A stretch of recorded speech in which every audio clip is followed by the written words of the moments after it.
সরকারের নীতি নির্ধারণী কর্মকাণ্ডে তরুণদের আরও অন্তর্ভুক্ত করা হবে, ইঙ্গিত অন্তর্বর্তী সরকারের প্রধান উপদেষ্টা ডক্টর মোহাম্মদ ইউনূসের। চাকরির বয়স ৩৫ করার দাবিতে প্রধান উপদেষ্টা ডক্টর ইউনূসের বাসভবনের সামনে বিক্ষোভ, পুলিশের টিয়ার শেলে কয়েকজন আহত।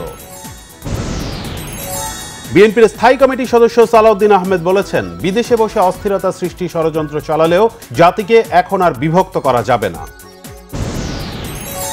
সাবেক প্রধানমন্ত্রী শেখ হাসিনার ছেলে সজীব ওয়াজেদ জয়কে অপহরণ ও হত্যা চেষ্টা মামলায় প্রবীণ সাংবাদিক শফিক রেহমানের বিরুদ্ধে গ্রেফতারি পরোয়ানা প্রত্যাহার।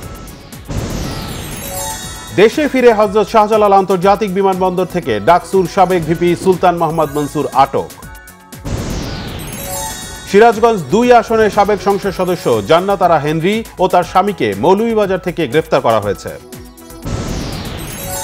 জিয়াউর রহমানকে রাজাকার ও যুদ্ধাপরাধী বলায় পঞ্চগড়ে সাবেক আইন প্রতিমন্ত্রী কামরুল ইসলাম ও দৈনিক করতোয়ার সম্পাদক মোজাম্মেল হকের বিরুদ্ধে মামলা। সাংবাদিক দম্পতি সাগর সরোয়ার ও মেহরিন রুনি হত্যা মামলার তদন্ত থেকে র্যাবকে সরিয়ে দিয়েছে হাইকোর্ট। স্বরাষ্ট্র মন্ত্রণালয়কে উচ্চ ক্ষমতার টাস্ক ফোর্স গঠনের নির্দেশ। আওয়ামী সরকার সংবিধানের কথা বলেই বারবার মানুষের ভোটাধিকার হরণ করে ক্ষমতায় থেকেছে, তাই বিদ্যমান সংবিধান সংশোধন না পুনর্লিখন তা ঠিক করার আহ্বান গোলটেবিলে। আশুলিয়ায় পোশাক শ্রমিকদের সঙ্গে আইন শৃঙ্খলা বাহিনীর সংঘর্ষে গুলিবিদ্ধ হয়ে একজন নিহত হয়েছে, গুলিবিদ্ধ সহ আহত ২০ জন। গত সরকারের আমলে যেটুকু উন্নয়ন হয়েছে তার ন্যায্য হিস্যা শ্রমিকরা পাননি, শ্রমিকদের মজুরি যথোপযুক্ত ছিল না, জানিয়েছেন ডক্টর দেবপ্রিয় ভট্টাচার্য। নারী শিশুদের ওপর নির্যাতন রুখতে দেশের সব জেলায় র্যাপিড রেসপন্স টিম গঠন করার কথা জানিয়েছেন মহিলা ও শিশু বিষয়ক মন্ত্রণালয়ের উপদেষ্টা শারমিন মুর্শিদ।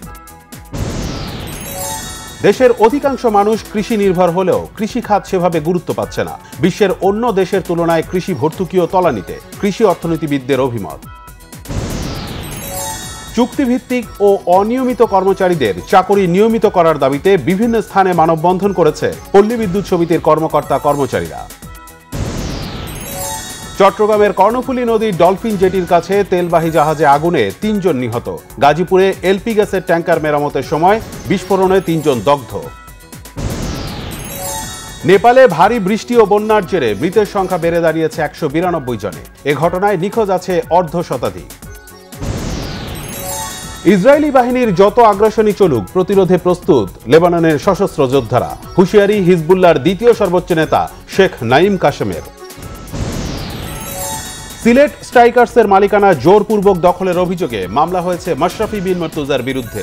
মামলাটি করেছেন ফ্রাঞ্চাইজির সাবেক মালিক সরওয়ার চৌধুরী। টেস্টে টি-20-র ব্যাটিং ঝড় ভারতের। প্রথম ইনিংসে ২৩৩ রানে অল আউট হয় বাংলাদেশ, জবাবে ৯ উইকেটে ২৮৫ রান তুলে ডিক্লেয়ার করে ভারত।